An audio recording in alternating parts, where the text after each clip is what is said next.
금투세는 주식, 채권, 펀드 등 금융투자로 연간 일정 금액이 넘는 소득을 올린 투자자에게 부과하는 세금입니다. 금투세가 개미 투자자들의 초미의 관심사가 된 것은 증시에 미칠 파급 효과 때문인데요.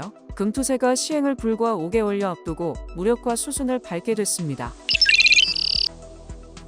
2022년 12월 22일 여야는 금융투자소득세 도입을 2년 유예하는 소득세법 개정에 합의했습니다. 2023년으로 예정된 시행 시기를 채 열흘도 남기지 않은 시점이었는데요. 개인의 대주주 요건 회피를 위한 매도 물량이 늘어나는 연말에 금투세를 피하려는 매물출의 우려까지 겹치며 주식시장은 이미 한바탕 혼란을 겪은 뒤였습니다. 증권사들은 전산 시스템을 구축하다 중단하면서 수십억 원의 비용을 낭비하기도 했습니다. 그렇게 결정된 유예기간이 거의 끝나가는 올해 시장에서는 2년 전과 똑같은 논란이 재현되고 있습니다. 개인 투자자들은 금투세 폐지를 외쳤지만 국회를 장악한 야당은 부자 감세를 이유로 금투세를 예정대로 도입하자는 입장을 고수했었습니다. 야당의 기류가 달라진 것은 당대표 선거 출마한 이재명 더불어민주당 전 대표가 금투세 유예론을 꺼내면서부터인데요. 이 전 대표는 18일 열린 당권주자 토론회에서도 금투세 유예가 민주당 정체성과 맞지 않는다는 지적이 나오자 마치 신성불가침 의제처럼 무조건 수호하자는 것은 옳지 않은 태도라며 시행시기 유예는 필요할 수 있겠다고 논의해보자는 것이라고 말했습니다. 금투세가 도입되더라도 큰 충격이 없다고 주장하는 측에서는 주식 투자로 5천만 원 이상을 버는 개미 투자자들이 얼마나 되겠느냐며 공포감을 조장하지 말라고 합니다. 슈퍼개미들만 내는 세금이니 중산층 서민과는 무관하다는 것인데요.